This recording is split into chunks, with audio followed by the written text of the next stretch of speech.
Hello everyone, welcome to golden GK 21। तो friends, finally आप लोगों के बीच में आ चुका हूं और हम लोग जो कंप्लीट कर रहे हैं इंडियन इकोनॉमी। फ्रेंड्स, मैं आपको इससे पहले इंडियन इकोनॉमी का पार्ट 1 दे चुका हूं, तो आप पार्ट 1 नहीं देखे हैं तो जाके देख लीजिए, है ना। क्योंकि वहाँ पे एकदम बेसिक बेसिक बात है और वहाँ पे जो आपको क्वेश्चन मिलेगा ना, उसका जो एक्सप्लेनेशन करवाया गया है एकदम उम्दा तरीके से। इसलिए आप क्या करिए, पार्ट 1 पहले देख लीजिए। ये आज हम लोग कंप्लीट ही कर लेंगे। मैं कोशिश करूंगा कि इंडियन इकोनॉमी आज कंप्लीट हो जाए आप लोगों का। सबसे बड़ी बात है कि आप लोग को यहाँ पे short notes plus PYQs 25 year का डिस्कस में करवाता हूँ। अच्छा, इससे पहले आप लोग क्या करिए, जो मैं आपको कंप्लीट करवा दिया हूँ, जो पहला सेक्शन आप लोग का था इन्वायरमेंट का, पूरा कंप्लीट करवा दिया हूँ और यहाँ से 4 से 5 क्वेश्चन आपके पेपर में आता है। दूसरा जो सब्जेक्ट था फ्रेंड्स आप लोग का इंडियन ज्योग्राफी का, है ना, और ये भी कंप्लीट करवा दिया हूँ। लगभग यहाँ से जो है आपके पेपर में 15 के आसपास में क्वेश्चन आते हैं। तीसरा जो सब्जेक्ट था आप लोग का जो है एंशिएंट हिस्ट्री, और इसका भी लगभग जो है 7 से 8 क्वेश्चन आते हैं। चौथा जो सब्जेक्ट था वो मेडिवल हिस्ट्री था और यहाँ से भी लगभग जो है 5 से 6 क्वेश्चन आता है। उसके बाद पांचवा जो सब्जेक्ट था आप लोग का वो मॉडर्न हिस्ट्री था और यहाँ से भी देखा जाए तो लगभग 9 से 10 क्वेश्चन यहाँ से आता है ना, कई बार। तो ओवरऑल देखा जाए हिस्ट्री का तो वेटेज लगभग 17, 18, 16 के आसपास में ही रहता है, आपको पता होना चाहिए, है ना। उसके बाद छठा जो सेक्शन था वो आप लोग का था बायो, आपको पता होना चाहिए, और बायो का 10 प्लस क्वेश्चन आता है और ये पूरा कंप्लीट करवा दिया हो। तो ये पूरा सेक्शन कंप्लीट है। आप क्या करिए, इसी वीडियो के डिस्क्रिप्शन बॉक्स में जाइए, आपको कंप्लीट प्लेलिस्ट मिल जाएगा, वहाँ से सारे वीडियो एक्सेस कर पाएंगे आप, ठीक है। कुछ फ्रेंड्स बोल रहे थे सर पिछले वाला लिंक हमें नहीं मिलता है, तो आप टेलीग्राम जाके ज्वाइन कर लीजिए, वहाँ पे भी आपको सारे लिंक मिल जाएगा, ठीक है ना। कुछ लोग बुकलेट के लेके बोल रहे थे सर हमें शॉर्ट नोट चाहिए आपका और उसका वीडियोस PYQs का बुकलेट। तो भाई ये बहुत ही नॉमिनल फी है, मैं आपको बता चुका हूँ। मात्र 499 इसका फी है। उसमें कंप्लीट सेक्शन आपका मिल रहा है, ऑल सब्जेक्ट का जो है शॉर्ट नोट्स मिल रहा है, डायग्रामिकली पिक्चुअल फॉर्म में सब कुछ है। उसके बाद PYQs का 25 ईयर का जो PYQs करवाना उसका बुकलेट मिल जाता है, करंट अफेयर्स मिल जा रहा है, बिहार स्पेशल, मतलब सब कुछ। तो जो लोग ज्वाइन करना चाहते हो कर सकते हो। सारी इन्फॉर्मेशन टेलीग्राम पे भी है और यहाँ पे नंबर भी देता हूँ। ये नंबर है 7319924130। ये इसी नंबर पर आपको पेमेंट करके भेजना होता है और उसका स्क्रीनशॉट करके भी इसी नंबर पर भेजिएगा। उसके बाद हम आपको बैच में जोड़ देंगे, ठीक है। ये तो बेसिक बातें हैं। अब आइए हम लोग बढ़ते हैं क्वेश्चन पे। पहला क्वेश्चन आपके सामने है, चैप्टर पहले देख लीजिए, चैप्टर का नाम ही है, देख सकते हैं, आर्थिक नियोजन, पंचवर्षीय योजना और नीति निर्देशक तत्व। यहाँ से क्वेश्चन भर भर के पूछे जाते हैं। तो सबसे पहला क्वेश्चन आप देख लीजिए इस चैप्टर का, जो कि ये दरोगा के मेंस में पूछा गया है 2024 में, है ना। क्वेश्चन कह रहा है कि योजना आयोग की स्थापना की गई थी। तो डेफिनेटली आप लोग सभी लोग जवाब देंगे और इसे माइंड में सेट कर लीजिए। तो फ्रेंड्स मैं आपको बता दूं, योजना आयोग की जो स्थापना किया गया था, है ना, इसकी स्थापना जो हुई थी कब हुआ था, ये डेट भी आपको ध्यान रखना है। तो 15 मार्च की बात है, 15 मार्च 1950 ईस्वी। पहला क्वेश्चन आपके पेपर में यहाँ से बनते हैं। दूसरा क्वेश्चन और यहाँ से क्या बनता है भाई, अब यहाँ पे एक क्वेश्चन और पूछा जाता है कि भाई योजना आयोग जो है ये क्या था भाई। तो आप सबको पता है यह जो है गैर संवैधानिक निकाय था। अब आपके मन में क्वेश्चन आएगा सर ये गैर संवैधानिक निकाय क्या है भाई। तो देखो भाई, गैर संवैधानिक का मतलब कि भाई वैसे संस्था या कमेटी जिसका जिक्र जो है संविधान में सीधे तौर पे नहीं है। ये निकाय अक्सर सरकार द्वारा किसी खास मकसद के लिए बनाए जाते हैं, जो कि इसका जीता जागता उदाहरण जो है योजना आयोग था, है ना। और इसके स्थान पर नीति आयोग आ गया है, अभी हम लोग चर्चा करेंगे। तो ये प्रश्न पूछे जाते हैं। एक प्रश्न और पूछता है कि भाई योजना आयोग आखिर यहाँ पे लाया क्यों गया था। तो आप सबको पता है भारत में पंचवर्षीय योजना भी शुरू हुई थी और पंचवर्षीय योजना का देख रेख, मतलब कि भारत देश को विकास करना है तो प्रत्येक 5 साल पर जो है एक प्लानिंग किया जाता था। तो उसे सुचारू रूप से चलाने के लिए ये योजना लाया गया था, योजना आयोग। हम लोग चर्चा करेंगे एक एक करके। और ये जो स्थापित किया गया था योजना आयोग, तो किसकी अध्यक्षता में, तो भाई आप सबको पता है प्रथम जो प्रधानमंत्री थे पंडित जवाहरलाल नेहरू। ये भी पूछता है, जवाहरलाल नेहरू की अध्यक्षता में इसका स्थापना हुआ था। अब इसी की जगह पे, हालांकि इसका अध्यक्ष जो है योजना आयोग का प्रधानमंत्री जाहिर सी बातें होंगे, इसके स्थान पे अब क्या आ गया। तो आप सबको पता है कि 1 जनवरी 2015 ईस्वी से अब योजना आयोग के स्थान पर क्या आ गया, नीति आयोग, है ना। और इसका अध्यक्ष कौन होता है भाई, तो आप कहेंगे सर भारत के प्रधानमंत्री होते हैं ना। अब आपके मन में यहाँ पे भी क्वेश्चन आएगा, क्या सर नीति आयोग संवैधानिक निकाय है या गैर संवैधानिक निकाय है। तो मैं अभी आपको बोला कि भाई जाहिर सी बात है, अगर योजना आयोग गैर संवैधानिक निकाय है तो भाई जाहिर सी बात है नीति आयोग के, योजना आयोग के स्थान पर नीति आयोग लाया गया है, तो ये भी गैर संवैधानिक निकाय है। इसका जो अध्यक्ष होते हैं हमारे PM होते हैं, प्रधानमंत्री होते हैं, ठीक है। चलो, जो भी डाउट है आप कमेंट सेक्शन में इसका आंसर क्या हो जाएगा भाई, पहला नंबर का जो आंसर हो जाएगा, बिल्कुल जो लोग बी टिक कर रहे हैं, B is the right answer, क्योंकि इसका स्थापना से पूछा था तो 15 मार्च है ना 1950 में। अब इसके स्थान पे क्या आ गया, तो आपके सर योजना आयोग आ गया, और नीति आयोग आ गया, और नीति आयोग की स्थापना 1 जनवरी 2015 में, मतलब कि इसके स्थान पे योजना आयोग के स्थान पे लाया गया है। चलिए आगे बढ़ जाते हैं, अगला प्रश्न है, भारत में जो है, मैं एक बार रिपीट कर दे रहा हूँ, भारत में एक्सपोर्ट प्रीपेडनेस इंडेक्स, जिसे हिंदी में हम लोग कहते हैं निर्यात तैयारी सूचकांक, का प्रकाशन निम्नलिखित में से कौन करता है। पूछ कौन क्या दिया भाई, कौन करता है। अब देखो बहुत अच्छा क्वेश्चन है, और बता दीजिए। और देखो ये एक्साइज इंस्पेक्टर 2023 में जो पेपर हुआ था उसमें क्वेश्चन पूछ लिया गया था। बिल्कुल जो लोग नीति आयोग टिक कर रहे हो, बिल्कुल नीति आयोग के द्वारा किया जाता है। अब आपके मन में यहाँ पे क्वेश्चन आएगा कि ठीक है भाई, आपने बता दिया कि भारत में निर्यात तैयारी सूचकांक का प्रकाशन नीति आयोग द्वारा किया जाता है, तो ये कितने सालों में। तो भाई ये प्रत्येक साल जारी होता है ना, प्रत्येक साल ये जारी होता है, ये प्रत्येक साल तैयार किया जाता है। लेकिन मैं आपको बता दूं तो ये 2022 में लास्ट टाइम जो है 2022 में प्रकाशन इसका हुआ था, उसके बाद प्रकाशन नहीं हुआ है ना। तो वही 2023 में प्रश्न पूछा गया था, तो 2022 में जो प्रकाशन हुआ था ना, तो उसमें प्रथम स्थान जो था, प्रथम स्थान था भाई वो तमिलनाडु का, ठीक है ना। इस सूचकांक में तमिलनाडु का जो है पहला स्थान था, तो माइंड में रखिएगा। इसमें जो है इस सूचकांक में देखा जाए तो सभी राज्य और केंद्र शासित प्रदेश को शामिल किया जाता है, ठीक है ना। भारत में निर्यात तैयारी सूचकांक में, भारत के में आप सबको पता है कि 28 राज्य है और 8 यूटी है, मतलब कि केंद्र शासित प्रदेश, तो सबको शामिल किया जाता है। चलिए आगे बढ़ जाते हैं भाई, अगला प्रश्न है, बहुत अच्छा क्वेश्चन कह रहा है कि 10वीं पंचवर्षीय योजना का प्रारंभ हो जाएगी, मतलब जो किया गया था, चूंकि ये PYQs है, पिछले साल का क्वेश्चन पेपर है, तो 10वीं पंचवर्षीय योजना का जो टाइम पीरियड था भाई, जो कि आपको मैं बता दूं, ये 1 अप्रैल, तो 1 अप्रैल 2000 से यहाँ पे इसका आंसर हो जाएगा बी हो जाएगा। तो मैं पूरा शेड्यूल ही बता देता हूँ। तो 10वीं पंचवर्षीय योजना का जो टाइम पीरियड था फ्रेंड्स, ये 1 अप्रैल जो है 2002 से 2005 साल होगा, तो 2007 तक होगा, है ना। यहाँ से 3-4 क्वेश्चन बनता है ना। पहला क्वेश्चन ये पूछता है कि भाई इसका टाइम पीरियड क्या था 10वीं पंचवर्षीय योजना का, तो भाई आपने बता दिया कि 1 अप्रैल, मतलब कि 2002 से 2007 तक, डेट ध्यान रखने की जरूरत नहीं है। दूसरा चीज़ें जो है, हाँ लेकिन आरंभ की तिथि आपको ध्यान रखना है, ये भी पूछता है, माइंड में रखिएगा।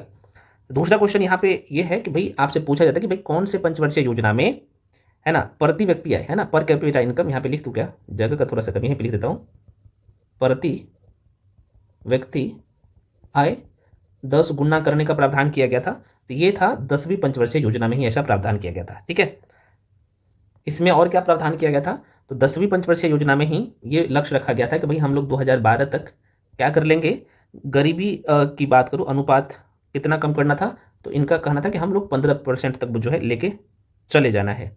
और कुछ बेसिक प्रावधान था, जैसे प्राथमिक शिक्षा को सर्वव्यापी बनाना, लैंगिक भेदभाव को कम करना, तो ये सब जो है कुछ बेसिक बात है। लेकिन यहाँ पे 10वीं पंचवर्षीय योजना से आपको जो ध्यान रखने वाली बात है, इसका समय 2002 से 2007 है ना।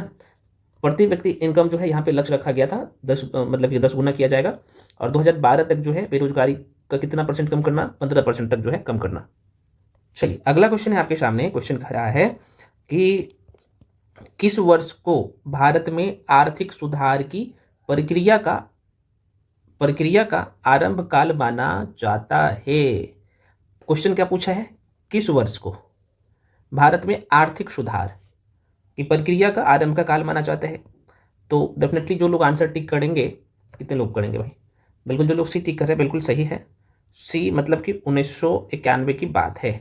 अब यहाँ से ये तो कुछ तय सी बात है, आपको पता चल गया, लेकिन क्वेश्चन यहाँ से पूछता है ना, कि ये आर्थिक सुधार का तात्पर्य अगर पूछा जाए तो जाहिर सी बात है, क्योंकि छोटे छोटे मन में क्वेश्चन आता है, तो आर्थिक सुधार का मतलब होता है कि सरकार द्वारा किए गए बदलाव जिनका उद्देश्य अर्थव्यवस्था को और कुशल और प्रतिस्पर्धी बनाना।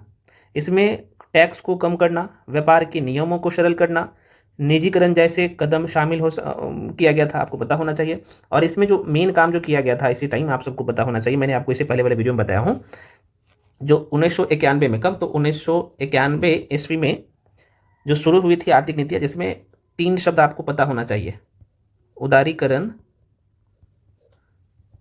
दूसरा आप ध्यान रखिएगा निजीकरण, ठीक है, निजीकरण, तीसरा ध्यान रखिएगा वैश्वीकरण।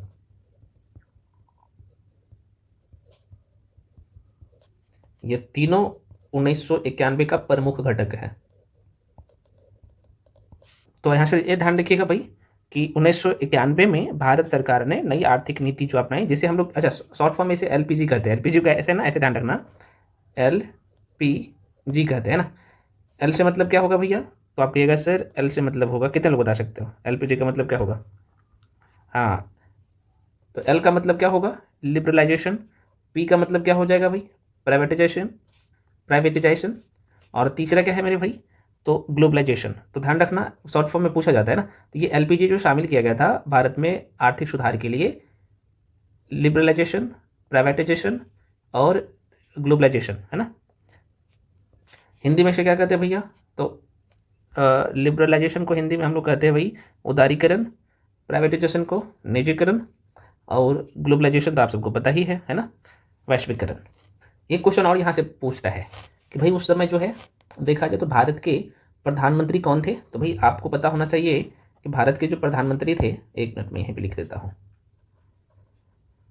1991 से 1996 के बीच में क्या नाम था? कितने लोग बता सकते हो? बिल्कुल, पीवी जो है, पीवी नरसिम्हा राव, नरसिम्हा राव जो है प्राइम मिनिस्टर थे, है ना, प्रधानमंत्री थे। और उस समय जो वित्त मंत्री थे, आपको पता होना चाहिए वित्त मंत्री कितने लोग बता सकते हो वित्त मंत्री? बिल्कुल, वित्त मंत्री जो थे भाई डॉक्टर मनमोहन सिंह, है ना। तो डॉक्टर जो है मनमोहन सिंह। बहुत ही महत्वपूर्ण है, ये क्वेश्चन पूछा जाता है ना, माइंड में रखिएगा। अब यहाँ से आपके मन में क्वेश्चन आएगा, सर ये उदारीकरण का मतलब क्या होगा, निजीकरण का मतलब क्या होगा और वैश्वीकरण का मतलब क्या होगा? हालांकि मैं पिछले वाले वीडियो में बता दिया था।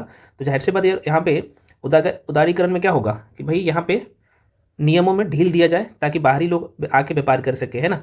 निजीकरण में क्या होगा कि भाई प्राइवेट कंपनी को भागीदारी मिले ताकि जो है चीज़ों पे अच्छे से काम किया जा सके, है ना। और वैश्वीकरण में क्या होगा?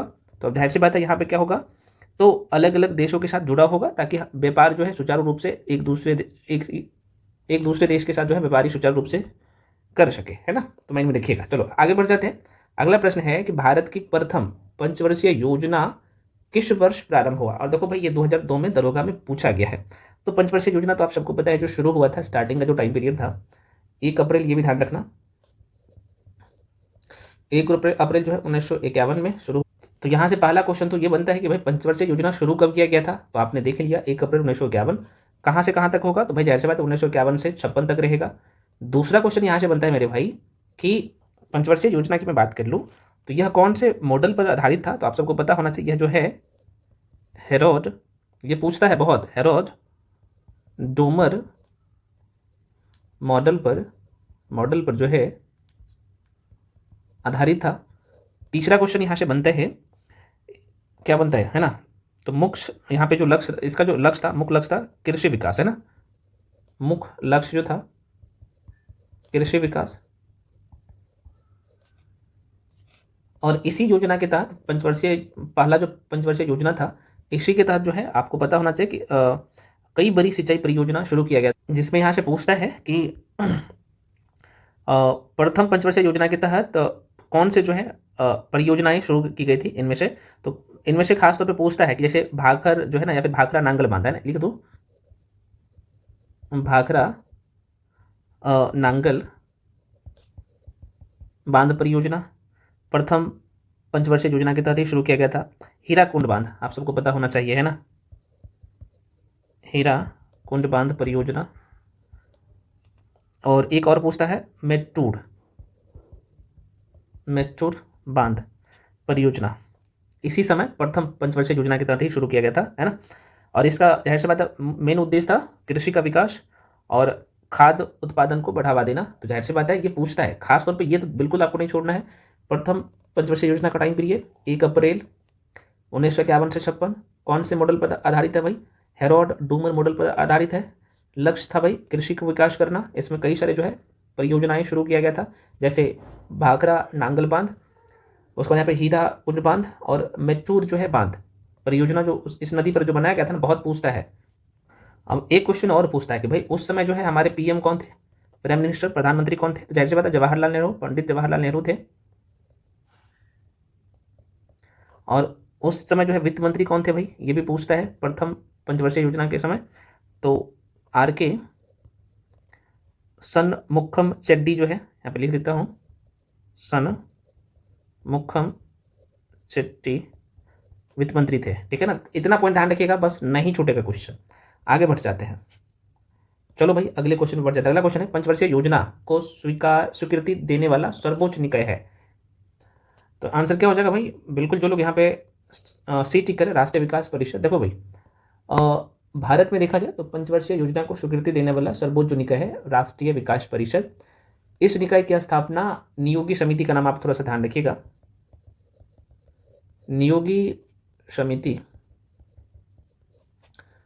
की संस्तुति पर जो है कब किया गया था, तो 6 अगस्त 1952 ईस्वी को एक प्रस्ताव द्वारा गैर संवैधानिक निकाय के रूप में हुआ था। और भारत के प्रधानमंत्री इसके पदेन अध्यक्ष होते थे, आप सबको पता ही है, तो बेसिक सा क्वेश्चन है। अगला प्रश्न है मेरे भाई, निम्न का जो है मिलान करना है। और चलो कोई बात नहीं, यहाँ पे दे दिया है, तो बोला है, क्या बोला है देख लो, प्रथम पंचवर्षीय योजना का जो समय काल है, चलो यहाँ पे दे दिया है, तो देखो मैं यहीं पे लिख ही देता हूँ। तो अभी मैं बोला ना कि भाई 51 से 56, तो 1951 से 56 था, 1 अप्रैल ध्यान रख लीजिएगा, ठीक है ना। वार्षिक योजना की बात कर ले, देखो भाई आपके मन में क्वेश्चन आएगा कि भाई ये जब पंचवर्षीय योजना चल रहा था तो वार्षिक योजना क्यों लाया जाता था। तो देखो भाई वार्षिक योजना कह सकते हो सीधे तौर पे कि उस समय अवधियों को संदर्भित करती है जब पंचवर्षीय योजना किन्हीं कारणों से लागू नहीं हो पाती थी, तो उस दौरान जो है 1 वर्ष का या 3 साल का जो है योजना लाया जाता था, ठीक है ना।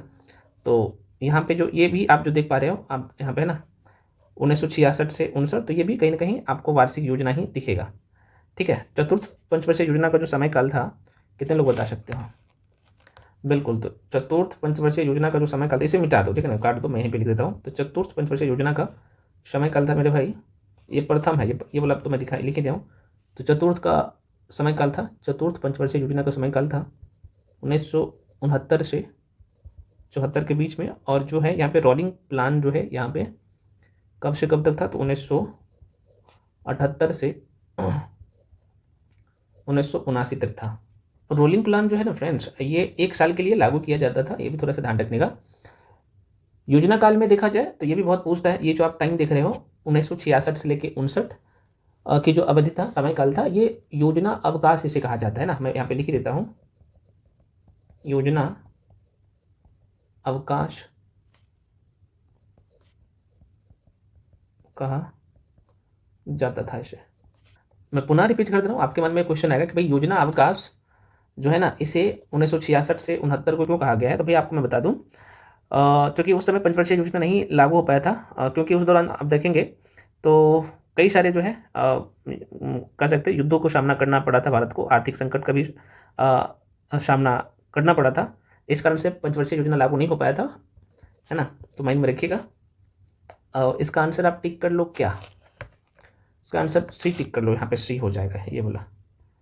चलिए आगे बढ़ जाते हैं। अगला प्रश्न है, भारतीय नियोजन के वास्तुकार कौन थे। बिल्कुल बताइए, कितने लोग बता सकते हैं। बिल्कुल बी हो जाएगा, है ना, पीवी महालनोबिस। जो लोग टिक कर रहे हैं बी राइट आंसर हो जाएगा। अब देखो यहाँ से बहुत अच्छा लाइन है यार, ये इसे जो है पीसी महालनोबिस को भारतीय नियोजन के वास्तुकार वैसा ही नहीं माना जाता है। अब थोड़ा सा आपको एक डील पता होना चाहिए। अच्छा, ये इसका जो पूरा नाम था भाई आप सबको पता है, प्रोफेसर प्रशांत चंद्र महालनोबिस, है ना। चूँकि पीसी महालनोबिस को भारतीय नियोजन का वास्तुकार माना इसलिए जाता है क्योंकि 1938 की बात है, यहाँ पे लिख देता हूँ, 1938 ईस्वी में भारत में नियोजन की आवश्यकता व संभावना पर विचार करने के लिए भारतीय राष्ट्रीय कांग्रेस ने राष्ट्रीय नियोजन समिति का गठन किया। कब, 1938 में। और इस समिति के अध्यक्ष जो है पंडित जवाहरलाल नेहरू थे, और इस समिति ने देश की आर्थिक समस्याओं से संबंधित सभी पहलुओं का अध्ययन किया और सुझाव भी दिया था। और उसके बाद जो है एक रिपोर्ट भी तैयार किया, और उस रिपोर्ट में कुछ बेसिक बातें जो शामिल किया गया है जो आपकी परीक्षा के लिए महत्वपूर्ण है, जैसे सहकारी कृषि का विकास करना, लघु और जो है बृहद उद्योगों का संतुलन विकास, कृषि ऋणों की उपलब्धता पर जो है बल दिया गया, मिश्रित अर्थव्यवस्था को अपनाना। तो ये सब जो है कहीं ना कहीं जो कह सकते हो कि एक फॉर्मेट जो तैयार किया गया था इन्हीं व्यक्ति के द्वारा। ठीक है, तो माइंड में रखिएगा। और 2018 में दरोगा के पेपर में प्रश्न पूछा गया। अगला प्रश्न है, किस पंचवर्षीय योजना का मुख्य उद्देश्य तीव्र और अधिक समावेशी वृद्धि है। अब एक शब्द आपको दिखेगा भाई, समावेशी वृद्धि क्या होता है। अब देखो यहाँ पे दो शब्द से बना हुआ है। समावेशी मतलब सभी को समा लेना है, सभी वर्गों को लाभ पहुंचाना, इसमें असमानताओं को कम करना, रोजगार के अवसर पैदा करना, सभी तक बुनियादी सेवाओं की पहुंच सुनिश्चित करना, ये सब इसमें शामिल था। तो ये कौन से एक, जो कि आपके पेपर में तो सब अलग अलग लिख के नहीं देगा, तो दे देता है समावेदी मतलब कि किस पंचवर्षीय योजना में जो है, या फिर किस पंचवर्षीय योजना का मुख्य उद्देश्य जो था तीव्र एवं समावेशी विकास, मतलब कि सभी का विकास हो। तो बहुत पूछता है, मैंने रखिएगा। बताइए इसका आंसर आप तो बता सकते हैं ना, देखते हैं कितने लोग बता सकते हैं। बिल्कुल सी जो लोग टिक कर रहे हैं सही है, क्योंकि 11वीं पंचवर्षीय योजना में यह प्रावधान किया गया था। 11वीं पंचवर्षीय योजना का समय काल क्या था, यह भी प्रश्न आपसे मन में पूछा जाए, आपके मन में आएगा। तो 2007 से लेके कितना 12 तक होगा, तो 2012 तक। इसका मुख्य उद्देश्य क्या था, तो आपने देख लिया, मुख्य उद्देश्य था, पूछता है तो तीव्र एवं अधिक समावेशी वृद्धि पर बल दिया गया था। एक प्रश्न और पूछा जाता है कि भारत में कुल कितने पंचवर्षीय योजना लाया गया था। तो आप सबको पता है कि भारत में टोटल 12 जो है 12 पंचवर्षीय योजना लाया गया था। तो प्रथम जो शुरू हुआ था 1951 में, और जो अंतिम जो पंचवर्षीय योजना था वो 2012 में समाप्त हुआ था, है ना। ये बहुत पूछता है क्वेश्चन, माइंड में रखिएगा। अब एक और प्रश्न पूछता है कि भाई ये 12वीं पंचवर्षीय योजना कब समाप्त किया गया था। तो ये ध्यान रखिएगा, ये डेट था 31 मार्च 2017 में समाप्त किया गया था। और आप सबको पता है नीति आयोग इसके स्थान पर अब काम कर रहे हैं, ठीक है, योजना आयोग के स्थान पर। तो समाप्त इसे 31 मार्च 2017 में समाप्त कर दिया गया था। अगला प्रश्न है भाई, 7वीं पंचवर्षीय योजना के अंतर्गत अपनाई गई विकास व्यूह रचना थी, है ना। तो बिल्कुल जो लोग यहाँ पे कृषिगत विकास और उन्मुख समृद्धि समृद्धि, ठीक है, यही आंसर हो जाएगा। बेसिक सा क्वेश्चन था। अच्छा, ये जो पंचवर्षीय योजना था 7वीं पंचवर्षीय योजना, ये भी पूछता है भाई, कितने लोग बता सकते हो। तो 7वीं पंचवर्षीय योजना का जो समयकाल था ये 1985 से 90 तक था। अगला प्रश्न है, किस भारतीय योजना का उद्देश्य अधिक तीव्र अधिक समावेशी, वो तो अभी आपने देख लिया, सेम क्वेश्चन रिपीट पूछा गया, और चूंकि ये 20 में दरोगा में कांस्टेबल में पूछा गया था, ठीक है ना। तो समावेशी और तीव्र विकास कौन से पंचवर्षीय योजना में किया, तो आपको पता है ना भाई। अब यहाँ पे कुछ लोग बोलेंगे सर ये 11वीं होगा, आपने बताया है 11वीं योजना में नहीं, क्योंकि यहाँ पे सिर्फ समावेशी नहीं देखना है। 11वीं में क्या था, अधिक तीव्र अधिक समावेशी, उसमें सतत नहीं था, ये सब नहीं जुड़ा हुआ था। लेकिन 12वीं में क्या किया गया, 12वीं पंचवर्षीय योजना में ध्यान में रखिएगा, इसमें इसका जो उद्देश्य रखा गया था 12वीं में कि इसका तीव्र अधिक समावेशी सतत वृद्धि और साथ में सतत विकास। एक शब्द और यहाँ पे लिखना चाहिए एग्जामिनर को, सतत विकास, है ना, सतत विकास। ये सारे लक्ष्य जो है 12वीं पंचवर्षीय योजना में रखा गया था। बहुत कायदे से मैं आपको पढ़ा चुका हूँ, उसे एक बार जाकर रिविजन कर लीजिए। ये जो आप देख रहे हैं पंचवर्षीय योजना, है ना, ये वाला, ये पंचवर्षीय योजना को अच्छे से देखना है, और जिसमें आपको बहुत कायदे से पढ़ाया गया है, एकदम डिटेल में सब कुछ। इन नाम देख रहे हैं ना भाई व्यक्ति का, सब भी महत्वपूर्ण है। उसके बाद यहाँ पे पंचवर्षीय योजना, इसके स्थान पर नीति आयोग आया। जैसे पहला, अब यहाँ पे सबको आपको देखना, जैसे प्रथम पंचवर्षीय योजना में क्या क्या प्रावधान किया गया, हाईलाइट कर दिया गया, आप देख सकते हो। द्वितीय, तृतीय, चतुर्थ, पंचम, छठी, 7वीं, 8वीं, 9वीं, 10वीं, 11वीं, है ना। तो ये 11वीं और 12वीं में बड़ी लोग कन्फ्यूज होते हैं, इसलिए आप देख लीजिए। अब यहाँ पे कुछ लोग बोलेंगे सर हमें पढ़ले नहीं पड़े कि भाई दोनों में आखिर अंतर क्या है। तो ये देता हूँ कि भाई 11वीं और 12वीं पंचवर्षीय योजना में आखिर अंतर क्या है। तो भाई 11वीं पंचवर्षीय योजना का जो मुख्य उद्देश्य था, मैंने आपको दो शब्द बोला कि भाई तीव्र और अधिक समावेशी, अधिक समावेशी वृद्धि पर बल दिया, यानी तेज विकास, और यह सुनिश्चित करना था कि विकास समाज के सभी वर्गों तक पहुंचे। लेकिन 12वीं पंचवर्षीय योजना में क्या था कि इसका उद्देश्य था कि सतत विकास, ये दोनों शब्द तो था, तीव्र वृद्धि और अधिक समावेशी तो था ही, साथ में इसमें क्या जोड़ दिया, सतत विकास। सतत विकास, सतत विकास मतलब कि ये सतत विकास का मतलब क्या था कि भाई ऐसे वृद्धि से जो भविष्य की पीढ़ियों की जरूरतों को भी ध्यान में रख के यहाँ पे क्या किया गया, सतत विकास पर बल दिया गया। हाँ, तो ये था 12वीं पंचवर्षीय योजना में। ठीक है, चलो भाई अगले क्वेश्चन बढ़ते। अगला क्वेश्चन है कि भाई निम्नलिखित में से कौन सी संस्था पंचवर्षीय योजनाओं की क्रियान्वयन के लिए जिम्मेदार है? आप बता दो कौन हो जाएगा। हाँ बिल्कुल, जो लगे टिक कर रहे। पंचवर्षीय योजना आयोग, जाहिर सी बात है। चलिए आगे बढ़े। अब योजना आयोग के स्थान पे भाई नीति आयोग आ गया है। मैं बार बार कर रहा हूँ, नीति आयोग आ गया है भाई। नीति आयोग के अध्यक्ष कौन होता है भाई? तो पीएम होते हैं। कौन है? पीएम मोदी है अभी। अच्छा, वर्तमान में जो है यहाँ पे मैं लिख ही देता हूँ, वर्तमान में नीति आयोग के अध्यक्ष तो जाहिर सी बात है पीएम मोदी है। अब यहाँ से पूछ लेता है कि उपाध्यक्ष कौन है भाई? उपाध्यक्ष सुमन बेरी है, ध्यान रखना। प्रेजेंट टाइम में 2025 में बात कर रहा हूँ, ठीक है। और सीईओ कौन है नीति आयोग का? तो BVR सुब्रमण्यम, ध्यान रखना, सुब्रमण्यम इसका नाम है। ठीक है, ध्यान रखना, क्या क्या ध्यान रखना भैया। नीति आयोग के वर्तमान में अध्यक्ष तो प्रधानमंत्री होते हैं, तो मोदी है, पीएम मोदी। ठीक है, उपाध्यक्ष सुमन बेरी है। सीईओ जो है कौन है? बीबी सुब्रमण्यम, है ना। बीबी सुब्रमण्यम क्या है भाई? सीईओ है। तो सीईओ से बहुत पूछता है, क्वेश्चन माइंड में रखिएगा। तो फ्रेंड्स आपका अब दायित्व ये बनता है, देखो कुछ लोग बोल रहे थे सर इसका मास्टर वीडियो भी आप दीजिए, तो भाई पहले मैं आपको PYQs करवा दे रहा हूँ, उसके बाद जो शॉर्ट नोट्स है ना उसका भी मास्टर वीडियो मिलेगा आप लोगों को, मिलेगा। तो 1-2 दिन में हम लोग का PYQs कंप्लीट ही हो जाएगा। उसके बाद शॉर्ट नोट्स से मैं पूरा इकोनॉमी हो, साइंस हो या बाकी सेक्शन का, लेकिन आप लोग का रिस्पॉन्स अच्छा नहीं रहता है, तो रिस्पॉन्स अच्छा आना चाहिए। वीडियो को लाइक करिए, चैनल को सब्सक्राइब करिए, ताकि आपको सारी चीज़ें यहाँ पे मिले। फ्रेंड्स अगला जो चैप्टर है आप लोग का देख सकते हो, मुद्रा एवं बैंकिंग। तो चैप्टर जो मुद्रा एवं बैंकिंग है, यहाँ से भी प्रश्न पूछता है। देखो भाई आप देख सकते हो 2023 में सेकेंड शिफ्ट में जो है दरोगा का 1275 का पेपर हुआ था, उसमें प्रश्न पूछ लिया गया था। क्वेश्चन पूछा है कि देख सकते हैं कि भारत में सूक्ष्म वित्तीय कंपनियों का विनियामक प्राधिकरण कौन है, किसके अंदर में रहता है, और कौन इसे सुचारू रूप से कह सकते हो कि भाई चलाते हैं, किसके अंडर में रहता है। तो जैसे पता है ये सब का सब जो है RBI के अंदर रहता है ना, रिजर्व बैंक के अंदर जो है, भारतीय रिजर्व बैंक के अंदर रहता है। तो अगर मैं यहाँ पे बात कर लूँ RBI की स्थापना से कई बार पूछा जाता है भाई, तो RBI की स्थापना, रिजर्व बैंक ऑफ इंडिया की स्थापना कब हुआ था? 1 अप्रैल 1935 में, है ना। और भारतीय रिजर्व बैंक भारत में क्या करते हैं? तो सूक्ष्म वित्तीय कंपनियों, अच्छा सूक्ष्म वित्तीय कंपनी से मतलब होगा कि गैर बैंकिंग वित्तीय कंपनियों का एक प्रकार है ना। तो इनका जो है विनियामक प्राधिकरण कौन करता है? तो ये करता है RBI। चलो आगे बढ़े।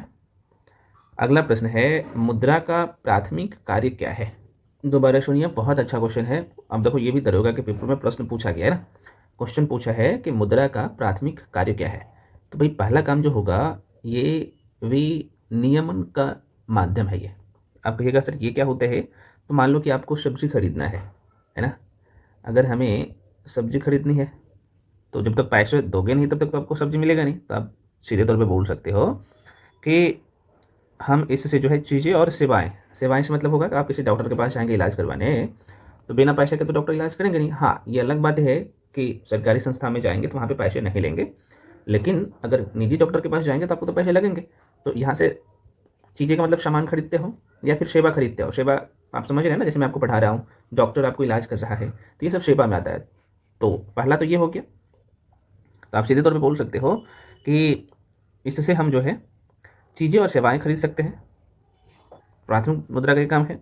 इसके अलावा यह मूल्य का एक कह सकते हो कि मानक माप है। यह मूल्य का जो है क्या है? मानक माप है। अब यहाँ पे इसे भी थोड़ा सा समझ ही लीजिए। तो मूल्य का मानक माप का मतलब होगा कि मुद्रा का उपयोग हम किसी भी वस्तु या सेवा के मूल्यों को मापने के लिए कर सकते हैं। जैसे एक कार की कीमत कुछ निश्चित राशि आप सबको पता है कि भाई तय की जाती है, मान लो कि 10 लाख 15 लाख, है ना। बेसिक क्वेश्चन है, समझ होना चाहिए। तो आंसर आपके सामने अब आ गया। तो पहला विनियमन का माध्यम, विनियमन का माध्यम है, माफी चाहता हूँ। तो 2 चीज़ें माइंड में आज से फिट कर लीजिएगा कि मुद्रा का प्राथमिक काम क्या होता है? विनिमय का माध्यम। मतलब कि आप सीधे तौर पर ऐसे बोलो ना कि भाई आप दुकान पे जाते हो, कुछ खरीदना चाहते हो तो तुम पैसे देते हो, और वो जो आप पैसे देते हैं दुकानदार को, वही क्या हो गया? तो वही हो गया विनिमय का माध्यम होता है। ठीक है, जब आप पैसे देते हो तो बदले में क्या मिलता है आपको? मान लो कि चॉकलेट खरीदते हैं या जो भी खरीदते हैं, साग सब्जी जो भी खरीदते हैं, तो वो आपको बदले में सामान देता है ना। मूल्य मापन का मतलब क्या? अब ये भी ना दोनों एक ही शब्द आपको दिख रहा होगा काम। जैसे मान लीजिए कि आपके पास एक पेन है और एक यहाँ पे मान लो कि कॉपी है, ठीक है। तो मान लो कि पेन का कीमत 10 रुपये है और कॉपी का कीमत 50 रुपये है, तो आप कैसे तय कर पाए? तो इनके मुद्रा के दोनों का जो हम लोग वैल्यू जो ये जो कर पाए हैं, तो ये मुद्रा के माध्यम से ही ना आके हैं कि कौन यहाँ पे महंगी है और कौन यहाँ पे कम महंगी है ना। तो बस चीज़ें बहुत आसान है, समझिए। चलिए खैर आगे बढ़ जाते हैं। अगला क्वेश्चन है मेरे भाई, क्वेश्चन है कि व्यावसायिक बैंकों का मुख्य कार्य क्या है। चलिए, तो आपके मन में यहाँ पे भी क्वेश्चन आएगा कि सर ये व्यवसायी बैंक जो है ना किसे कहते हैं। पहले तो इकोनॉमी में एक एक जो शब्दावली है ना बहुत परेशान करता है, और मैं आपको यार सब कुछ समझा दूंगा, सिर्फ आप PYQs देख लीजिए, आपकी कंसेप्ट भी यहीं पे क्लियर हो जाएगा। तो पहले समझिए कि व्यवसायिक बैंक किसे कहते हैं। तो भैया व्यवसायिक बैंक उन बैंकों को कहते हैं जो सामान्य लोगों जैसे हम जैसे लोग, आप जैसे लोग, वो व्यवसायियों के लिए वित्तीय सेवा समझ रहे ना। तो क्या करता है भाई? वित्तीय सेवा प्रदान करते हैं, जैसे तुम्हारे पैसे जमा करना, ऋण देना, कई सारे और दूसरी सेवा है ना। और उस बैंक का मुख्य उद्देश्य क्या होता है भैया? लाभ कमाना, ठीक है ना। अब भैया सर अच्छा ये तो हम समझ गए कि वित्तीय सेवा प्रदान करता है, ऋण देता है ना। बैंक का मुख्य उद्देश्य होता है लाभ कमाना। तो इसमें कौन कौन सा बैंक आता है? तो आप जैसे बातें जानते ही होंगे। SBI जो है, SBI, HDFC है ना, कई सारे जितने भी बैंक है, मान लो कि ICICI bank, Punjab national bank, Canara bank, ये सभी जो है व्यवसायिक बैंक ही है, ठीक है ना। तो यहाँ पे आपके ऑप्शन में क्या दिखा? जमा स्वीकार करना और ऋण देना, बस हो गया काम खत्म। और ये भी देखो दरोगा के पेपर में 1275 का जो पेपर हुआ था उसमें क्वेश्चन पूछ लिया गया था। चलिए अगला क्वेश्चन है भाई, कह रहा है कि निम्न में से किस संस्था को RBI विनियमन नहीं करता। अच्छा यहाँ पे ये जो वाला जो क्वेश्चन है ना, मैं थोड़ा सा यहाँ पे बता देता हूँ कि भारत में देखा जाए ना, तो भारत में फ्रेंड्स बैंकों को देखा जाए तो कितने भागों में? तो 4 भागों में। भारत में बैंकों को कितने भागों में? तो 4 भागों में वर्गीकृत किया गया है। पहला जो है केंद्रीय अधिकोष बैंक, ये प्रश्न पूछता है ना। क्या नाम है इसका काम क्या होगा? केंद्रीय अधिकोष बैंक। चेक। दूसरा है वाणिज्यिक बैंक, यहीं पे लिख देता हूँ। दूसरा क्या होगा जरा सा देख लीजिएगा। तो पहला है केंद्रीय अधिकोष बैंक, दूसरा वाणिज्यिक बैंक है, तीसरा जो है विशिष्ट बैंक है, और चौथा सहकारी बैंक है ना। तो आप सबको पता है ये केंद्रीय अधिकोष बैंक में कौन आ जाएगा? तो आप कहिएगा सर इसमें इसका जो एग्जाम्पल है RBI है ना। ये वाणिज्यिक बैंक अभी आपने देखा जो जमा स्वीकार करता है, ऋण देता है, जिसमें SBI है ना, SBI हो गया, HDFC हो गया, ये कई सारी बैंक है। सहकारिता बैंक में क्या होगा भाई? सहकारी बैंक का काम क्या? अब देखो भाई सहकारी बैंक का काम क्या होगा? तो जाहिर सी बात है सहकारी बैंक का काम ये नहीं है कि भाई हमें लाभ कमाना है, नहीं। यहाँ पे इनका काम है कि ग्रामीण क्षेत्रों के विकास के लिए आपको मदद करना है ना। ये अब बिहार में आप एक बैंक का नाम जरूर सुना होगा है ना, बिहार स्टेट कोऑपरेटिव बैंक है ना। कोऑपरेटिव बैंक का नाम कितने लोग सुने हो? कोऑपरेटिव बैंक जो है यह भी एक सरकारी बैंक है। बिहार में कई सारे अन्य हैं, जैसे पाटलिपुत्रा सेंट्रल कोऑपरेटिव बैंक है लिमिटेड है, Bhagalpur central cooperative bank limited है। तो ये सब किस में आता है? सहकारी बैंक में। अब ये जो विशिष्ट बैंक है, कई बार पूछता है कि ये इनमें से कौन सा विशिष्ट बैंक है। तो नाबार्ड का नाम आप जरूर सुना होगा है ना। नाबार्ड ये विशिष्ट बैंक में आता है, और इनका काम होता है कि ग्रामीण विकास के लिए काम करना। जैसे एक्जिम निर्यात बैंक को बढ़ावा देने के लिए इसका मुख्य उद्देश्य होता है। तो नाबार्ड इसका बहुत अच्छा उदाहरण है, विशिष्ट बैंक में आता है, ठीक है ना। इसका उद्देश्य क्या है आपने देख लिया। तो भाई यहाँ से क्वेश्चन बनता है, घुमा फिरा के कैसे भी पूछे, आज के बाद आप यहाँ से गलत नहीं करेंगे। चलो अगला क्वेश्चन ये रहा मेरे भाई आपके सामने, निम्न में से किस संस्था को जो है RBI नियमन नहीं करता? किसको नहीं करेगा? तो देखो भाई इसमें जो आ जाएगा आवास एवं वित्त बैंक, ये जो कि RBI इसका देखरेख करता है। गैर बैंकिंग वित्तीय कंपनी मैंने आपको बताया ये भी करता है। लेकिन ये जो आपको दिख रहा होगा ये वाला उपकरण एवं जो है निवेश संबंधी संस्था, इसका देखरेख RBI नहीं करता है ना। तो मतलब RBI के अंदर जो आएगा उसे हम लोग क्या कहेंगे? RBI के विनियमन में है। जो नहीं आएगा उसे बोलेंगे नहीं है। यही तो था, और कुछ है? चलो आगे बढ़ जाते हैं। और ये भी दरोगा के पेपर में पूछा गया है। तो इसमें अगला प्रश्न है कि भारत में प्रतिवर्ष आर्थिक सर्वेक्षण, वेरी वेरी इंपॉर्टेंट है, आर्थिक सर्वेक्षण कौन प्रकाशित करता है? तो इसका जो आंसर हो जाएगा भाई, भारत में जो प्रत्येक साल आर्थिक सर्वेक्षण पेश किया जाता है भारत में वित्त मंत्रालय के द्वारा, भारत सरकार। पहला क्वेश्चन।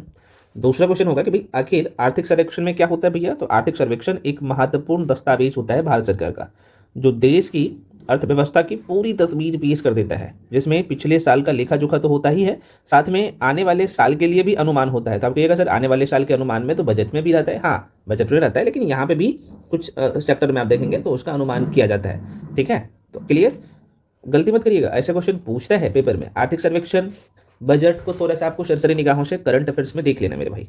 और ये भी देख सकते हैं, प्रश्न पूछा गया था बिहार एक्साइज इंस्पेक्टर 2023 में ही। अब एक क्वेश्चन क्या पूछ दिया है जरा सा देखिएगा, यहीं से आपका क्लियर हो जाएगा करंट अफेयर्स भी इस सेक्शन का। तो कह रहा है कि रिवर्स रिपो रेट में वृद्धि। तो सबसे पहले तो आपको पता होना चाहिए कि रिवर्स रिपो रेट मतलब कि ट्रिपल आर है। अब देखो रिवर्स रिपो रेट ना थोड़ा सा बैंकिंग जो प्रणाली है उससे उल्टा काम करता है। कैसे? आप मान लो कि ये बैंक है, ऐसे समझिए, एकदम आसान शब्द, मान लो कि ये बैंक है, बैंक से हम लोग क्या करते हैं, अगर पैसा लेते हैं तो बैंक बदले में क्या करता है, बैंक को हम लोग बदले में क्या करते हैं भाई, ऋण देते हैं, है ना, ब्याज देते हैं, ऋण नहीं कह सकते, इंटरेस्ट देते हैं, ब्याज देते हैं। लेकिन यहाँ पे चीज़ें उल्टा होता है। उल्टा क्या होता है भाई, रिवर्स रिपो रेट उसका जस्ट उल्टा है। क्या करते हैं भाई, जब बैंक के पास बहुत सारे पैसा होगा, मान लो कि ये बैंक है, ठीक है, ये बैंक है और बैंक के पास बहुत सारे पैसा होगा, पैसा ही पैसा होगा, है मतलब बहुत सारे पैसा होगा, तो ये पैसा क्या करेगा भाई, बैंक क्या करेगा, अब यहाँ पे जो सरकार में बैठे लोग हैं, है ना, सरकार को बैंक क्या करेगा भाई, सरकार को पैसा देगा, सरकार को पैसा देगा। सरकार बदले में क्या करेगा, अब यहाँ पे देखो कि बैंक को ब्याज देता है। तो यहाँ पे ब्याज किसको दे रहा है भाई, सरकार, तो बैंक को दे रहा है, क्योंकि बैंक सरकार को पैसा दे रहा है और सरकार क्या कर रहा है, तो सरकार बैंक को ब्याज दे रहा है ना। तो आज के बाद आपसे पूछा जाए कि भाई ट्रिपल आर क्या है, रिवर्स रिपो रेट क्या है, तो आप गलती मत करोगे। अब यहाँ से पूछा है आपसे क्वेश्चन में कि रिवर्स रिपो रेट में वृद्धि। अब देखो यहाँ पे कंडीशन क्या होता है, दोबारा से सुनिए, बहुत इंपॉर्टेंट लाइन है, बहुत पूछता है क्वेश्चन। रिवर्स रिपो रेट में क्या होता है ना, बैंक के पास ज़्यादा पैसा होता है तो बैंक क्या करेगा, सरकार को ना पैसा देना पसंद करेगा। सरकार क्या करता है ना कि इनको बाकी जब मान लो कि बैंकों की तुलना में सरकार क्या करता है कि बैंकों को ज़्यादा ब्याज देता है। अब जाहिर सी बात है, सरकार जब ज़्यादा ब्याज देगा तो बैंक क्या करेगा, पैसा सरकार को देना पसंद करेगा। तो उसमें क्या होगा, मार्केट में पैसा की कमी होगी, बाजार में क्या होगा, पैसा का कमी होगा। तो बाजार में पैसों की कमी होगी तो महंगाई में कंट्रोल करने पर लगाम लगेगा। तो यही तो प्रश्न पूछा था। कितने लोग अब जवाब दे दीजिएगा, हाँ तरलता घटती है। अब आपके मन में क्वेश्चन आएगा सर तरलता घटने से मतलब क्या होगा भाई, तो तरलता घटने से मतलब ये है कि बाजार में पैसे की उपलब्धता की में कमी होना। तो ये कमी कैसे हुआ, तो बैंक क्या किया, सरकार को लोन दिया, है ना, सरकार के पास पैसा जमा किया, बैंक के पास ज़्यादा पैसा हुआ तो सरकार के पास पैसा भेज दिया, सरकार बदले में ज़्यादा ब्याज देता है ना बैंक को। अब सरकार के पास ज़्यादा पैसा आएगा तो मार्केट में थोड़ी सी पैसा की कमी होगी, है ना। आप एकदम बेसिक चीज़ों को समझिए, प्रश्न पूछता है सरकार के पास पैसा चला जाएगा तो बाजार में तो पैसे की कमी होगी ना। अच्छा, एक शब्द आपको यहाँ पे दिख रहा होगा तरलता, ये क्या है, तो भाई तरलता का मतलब होता है कि बाजार में पैसों या फिर पैसे कितनी आसानी से उपलब्ध है। जैसे अगर आप ऐसा बोल सकते हो कि आपके पास कुछ सामान है और हम उसे जल्दी बेचना चाहे और उसके बदले में पैसा तुरंत मिल जाए, तो हम कहेंगे कि उस सामान में तरलता ज़्यादा है। समझ रहे हैं आप, कुछ नहीं है। या सीधे तौर पे बोल सकते हो कि अर्थव्यवस्था में पैसों के घूमने को तरलता कहते हैं। समझ में आ गया ना। चलिए, तो आंसर इसका क्या होगा भैया, तरलता घटती है।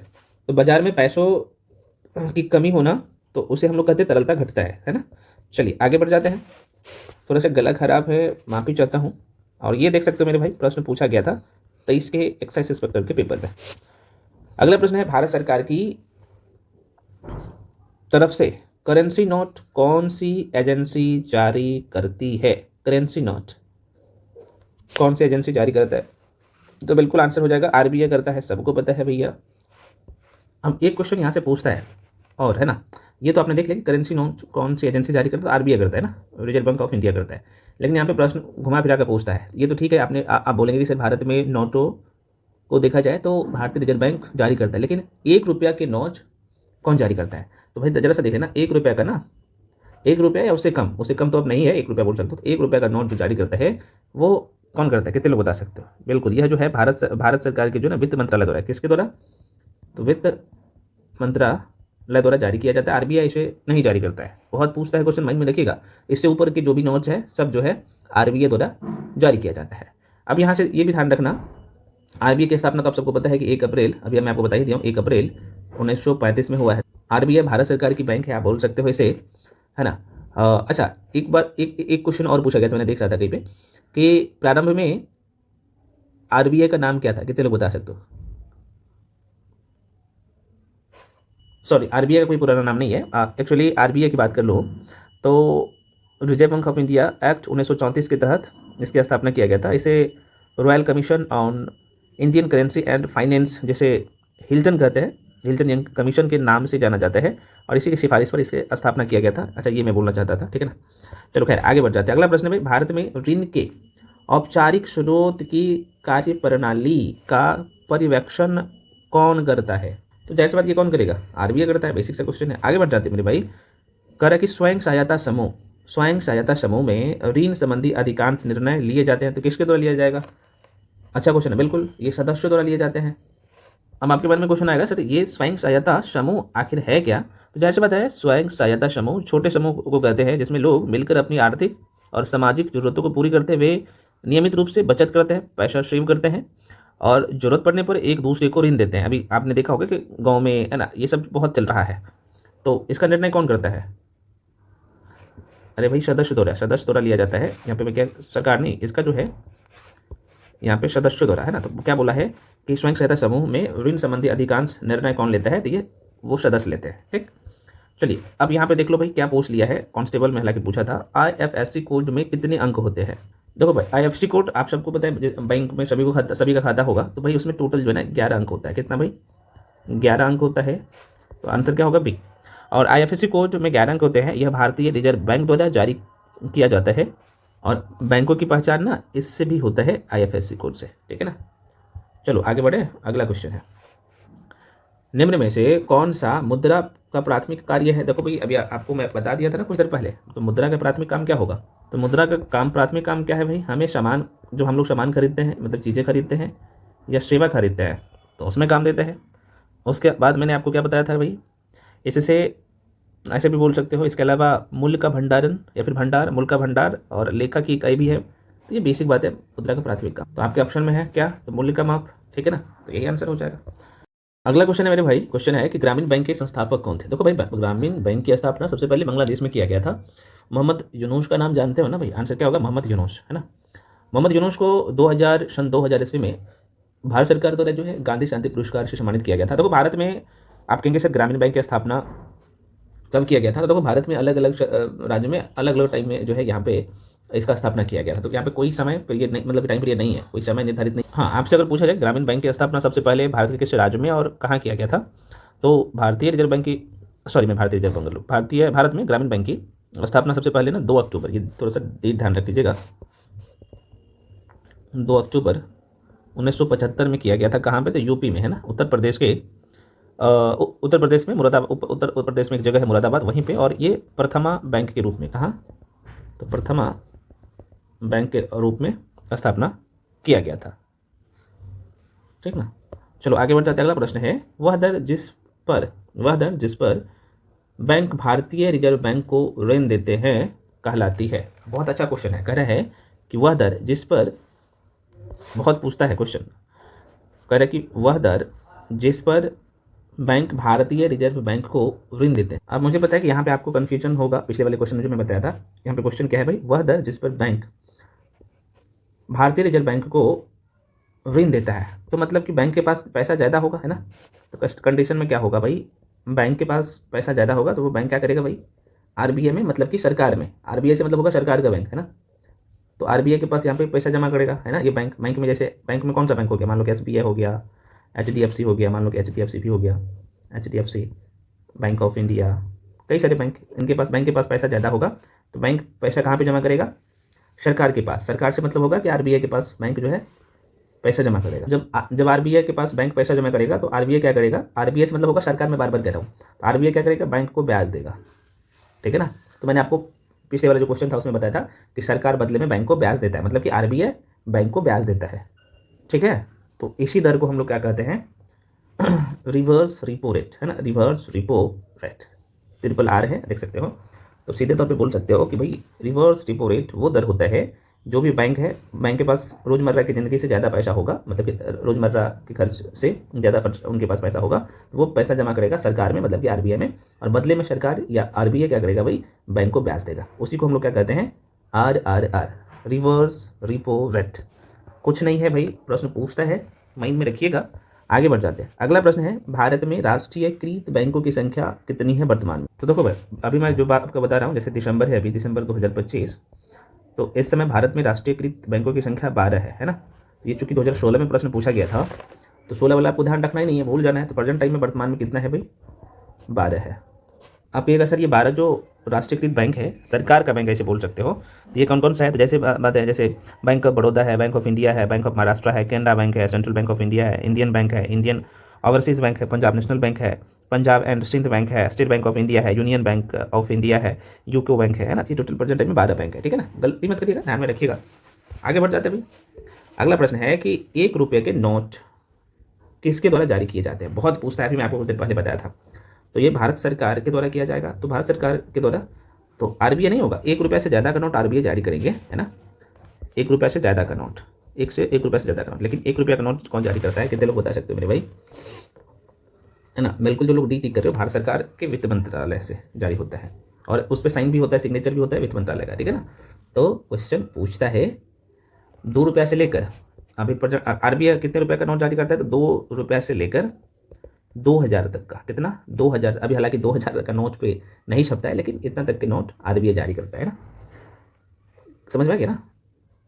1 रुपये का नोट से ज़्यादा, मतलब कि 2 रुपये से लेके 2000 तक का नोट जारी करता है रिजर्व बैंक ऑफ इंडिया, वित्त मंत्रालय द्वारा जारी किया जाता है, मतलब भारत सरकार द्वारा जारी किया जाता है वो इतने रुपये का, 1 रुपये का नोट।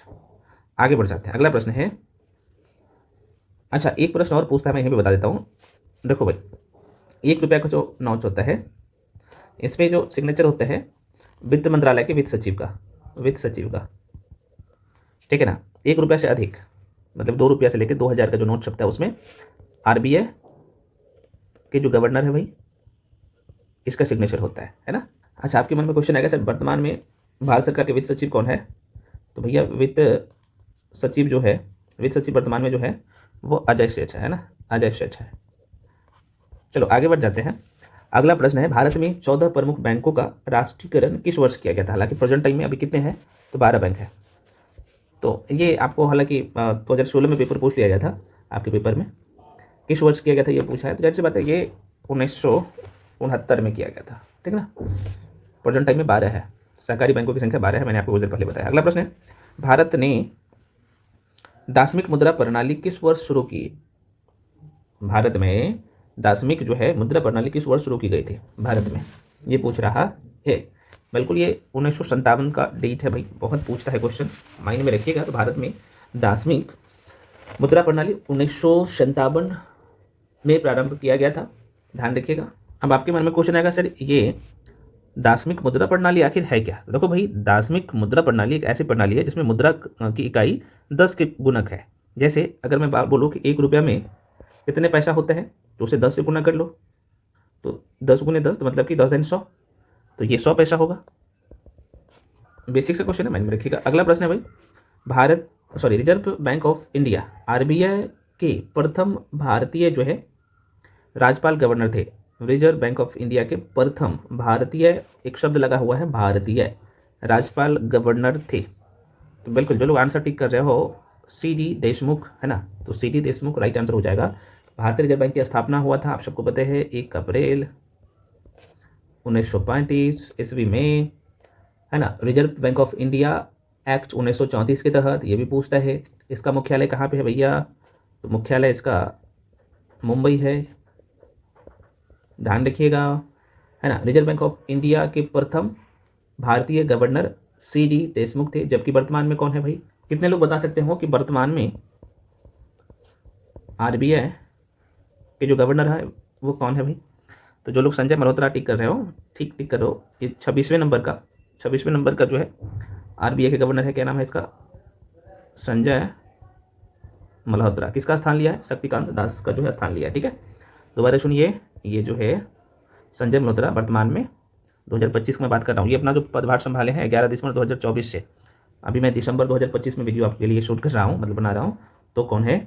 संजय मल्होत्रा है। ठीक है, चलिए आगे बढ़े। अगला क्वेश्चन है कि बैंक दर को, हाँ ये मैं बोल रहा था, बैंक दर को बढ़ाने का प्रभाव हम, अच्छा क्वेश्चन है कि बैंक दर को बढ़ाने का प्रभाव कम हो जाएगा यदि बैंक रेट को बढ़ाने का प्रभाव कम हो जाएगा यदि क्या होगा, तो ये पूछ रहा है। हाँ, कैश रिजर्व जो रेशियो है ना, CRR का कई बार फुल फॉर्म पूछ लेते हैं, तो CRR कम कर दी जाए तो ऐसा कंडीशन होगा। अब देखो यहाँ पे बैंक दर बढ़ाने का मतलब है कि भाई मार्केट में मुद्रा को क्या करना भाई, कम करो, तभी ना होगा। तो बैंक दर बढ़ाने से मतलब होगा कि मार्केट में मुद्रा कम किया जाए। तो ये जो है CRR पहले समझना चाहिए कि भाई CRR क्या होता है, नाम से ही पता चल रहा होगा, कैश रिजर्व रेशियो। इसमें क्या होता है कि मान लो कि ये RBI है और नीचे में कमर्शियल बैंक है, ऐसे समझो, रुको, ये RBI है भाई, ठीक है ना। RBI क्या करेगा, कमर्शियल बैंक से मतलब कि व्यापारिक बैंक, जो जिसमें HDFC आ जाता है, इसमें HDFC, SBI, ICICI बैंक है ना, ये सारे बैंक, PNB आ जाता है, PNB भी कर, PNB, ये जो कमर्शियल बैंक है, तो ये बैंक क्या करेगा, कमर्शियल बैंक क्या करेगा, इनकी जो भी पूंजी है उनका कुछ हिस्सा कहाँ पे जमा करेगा, ये RBI के पास जाके रखेगा। तो उसे ही कहा जाता है CRR, कैश रिजर्व रेशियो। किसके पास पैसा जमा करना पड़ता है, वो RBI के पास पैसा जमा करना पड़ता है, ये सभी बैंकों को। तो आप सीधे तौर पे बोल सकते हो कि बैंक दर को बढ़ाने से तात्पर्य है कि बाजार में मुद्रा के प्रसारण को कम करना। जब CRR के कम होने से बैंक के पास पूंजी पर्याप्त अनुपात में बढ़ जाता है, तो इस प्रकार CRR के कम होने से बैंक दर को बढ़ाने का प्रभाव कम हो जाएगा। समझ में आ गया? तो आज के बाद गलत नहीं होना चाहिए भैया कि CRR क्या होते हैं, RR क्या होते हैं, है ना। ये दोनों शब्द बहुत परेशान करते हैं। तो CRR में मैंने आपको क्या बताया कि कैश रिजर्व रेशियो इसका फुल फॉर्म होता है, और यह एक तरह का अनिवार्य जमा होता है जो कमर्शियल बैंक जैसे HDFC, SBI, ICICI, Punjab national bank है ना, जो भी बैंक है कमर्शियल बैंक, वो क्या करता है कि बैंकों के पास, मतलब कि ये सारे बैंक क्या करता है, बैंकों मतलब कि बैंकों नहीं होगा, माफी चाहता हूँ, ये सभी बैंक क्या करते हैं, RBI के पास कुछ जो है अपना कुल जमा का कुछ हिस्सा रिजर्व के तौर पर RBI के पास, RBI के पास रखता है और ये रखना पड़ता ही है ना। तो उसी को हम लोग क्या कहते हैं, CRR कहते हैं, है ना। इसका मुख्य उद्देश्य क्या होता है भाई, रखने का। तो बैंकों के पास हमेशा पर्याप्त नकदी रहे, है ना, ताकि वे किसी भी स्थिति में ग्राहक की मांगों को पूरी कर सके, ठीक है ना। तो CRR समझ लिया, RR मैं आपको समझा चुका हूँ, तो गलत मत करिएगा भाई साहब, क्वेश्चन यहाँ से आता है, ठीक है ना। चलिए अगला क्वेश्चन है मेरे भाई, निम्न में से उनकी पहचान करे जो रिजर्व बैंक का कार्य नहीं है ना। तो रिजर्व बैंक का काम क्या नहीं है, देखो यहाँ पे जमा से प्राप्त जमाओं पर ब्याज देना, ये RBI का काम नहीं है, ठीक है फ्रेंड्स। मैं भी अच्छा, तो आपके मन में क्वेश्चन आएगा, मैं फिर से रिपीट कर दे रहा हूँ, आपके मन में क्वेश्चन आएगा कि RBI का काम क्या है। तो भाई RBI का काम है कि नोट निर्गमन करना, सरकार के बैंकर का कार्य करना, बैंकों के बैंक के रूप में काम करना, बैंकों के बैंक के रूप में, ना कि जनता के लिए, आपके लिए नहीं काम करेगा डायरेक्टली। विनिमय दर को स्थिर रखना, साख का नियंत्रण करना, ये सब RBI का काम है, मैं आपको बता ही दिया हूँ, ठीक है ना। और RBI जनता से प्राप्त जमा पर ब्याज नहीं देता है। जनता जो डायरेक्टली बोलेगा कि भाई हम वहाँ पे खाता खुलवा के वहाँ पे RBI से ब्याज ले लेंगे, ये नहीं है, है ना। तो आपने देख लिया, तो आंसर क्या होगा, जनता से प्राप्त जमाओं पर ब्याज देना, ये RBI काम नहीं है। चलो भाई अगला क्वेश्चन है, नगद आरक्षण संरक्षण। देखो क्या आप दे दिया, ये आपसे पूछ दिया है, वो क्या है भाई, ये तो कैश रिजर्व रेशियो है, कोई बात नहीं। अगला प्रश्न है भाई, SIDBI का फुल फॉर्म पूछ लिया है, बहुत पूछता है। तो small industry development bank of India इसका नाम है भाई, ध्यान रखना, ठीक है ना। चलो आगे बढ़ जाते हैं। अच्छा, SIDBI की स्थापना कब किया गया था, ये पूछता है यार, ध्यान रखना। तो 2 अक्टूबर की बात है, 2 अक्टूबर 1990 में। इसका काम क्या है भाई, तो इसका काम है MSME, है ना। तो आप सीधे तौर पे बोल सकते हो कि भाई इसका जो मुख्य काम है SIDBI का, सूक्ष्म लघु और मध्यम उद्यमों मतलब MSME के विकास और वित्त पोषण के लिए काम करना, इनका मुख्य उद्देश्य है। तो स्थापना 2 अक्टूबर 1990 में। इसका फुल फॉर्म पूछा जाए, देखो नाम से पता चल रहा है, small industry development bank of India, है ना। तो ध्यान रखना, आगे बढ़ जाते हैं। अगला प्रश्न है, आरक्षित नकदी, क्या बोल दिया, रिजर्व कैश निधि का अनुपात को समझाया जा सकता है भाई। अभी मैं आपको बताया हूँ ना, ये जो कैश रिजर्व रेशियो है ना, CRR, cash reserve ratio, cash reserve ratio यहाँ पे लिख दूँ क्या? सी से मतलब होगा कैश रिजर्व रेशियो। इसे हिंदी में हम लोग क्या कहते हैं भाई? आरक्षित नकदी अनुपात भी बोल सकते हो। ये निधि वैसे ही जोड़ दिया है, ठीक है ना, तो टेंशन नहीं लेना है इसका। तो भाई इसे आप सबको पता है, मैंने अभी कुछ देर पहले बताया कि जो भी कमर्शियल बैंक है या भी व्यापारिक बैंक है वो क्या करेगा, अपने कुल जमा पूंजी का कुछ हिस्सा किसके पास जमा करेगा भाई? आरबीआई के पास करेगा, है ना, आरबीआई के पास करेगा। ताकि अच्छा, क्यों जमा करता है आरबीआई के पास? तो आरबीआई सभी बैंक से इसलिए जमा करवाता है ताकि बैंकों के पास पर्याप्त जो है धन रहे और ग्राहकों को किसी भी समय, ग्राहक को जो जरूरत पड़े तो किसी भी समय ऋण जो है मुहैया कराया जा सके, ठीक है ना। तो सीआरआर का मतलब समझ लिए, कैश रिजर्व रेशियो। आंसर क्या होगा भाई? तो बिल्कुल जो लोग आंसर टिक कर रहे हो, ए, जमा राशि का अंश जो बैंक आरबीआई के पास रखता है ना। तो बिल्कुल देखो सेम लाइन है, कुछ नहीं है, समझना है और आंसर आपके मुझसे में होगा। अगला चैप्टर है फ्रेंड्स मुद्रास्फीति, बहुत इंपॉर्टेंट चैप्टर है और इसे हम लोग पूरा कर लेंगे। दोबारा रिपीट कर दे रहा हूँ, अगला चैप्टर है हम लोगों का मुद्रास्फीति। मुद्रास्फीति को इंग्लिश में इन्फ्लेशन कहते हैं ना, इन्फ्लेशन, इन्फ्लेशन कहते हैं सर। क्या होता है? तो इन्फ्लेशन में क्या होगा जरा सा देखिएगा। तो इसमें दो शब्द ध्यान रखिएगा, वस्तु और सेवा। वस्तु क्या है भाई? आप जिस पेन से लिख रहे हो, आपके पास कॉपी होगा, आप खाने पीने का सामान खरीदेंगे, जो भी चीज़ें हैं वो वस्तु है। तो वस्तु और सेवा का मतलब क्या है भाई? सेवा मतलब मैं आपको सेवा दे रहा हूँ, आप किसी के लिए काम करेंगे, वो सेवा है, ठीक है ना। तो ये है, तो दोनों में क्या होता है? वृद्धि होता है, ये बढ़ जाता है, ये दोनों बढ़ता है। वस्तु और सेवा में क्या होगा भाई? ये दोनों की कीमतें, वस्तु और सेवा की कीमतें लगातार बढ़ती है ना, बढ़ती है। और यहाँ पे क्या होगा?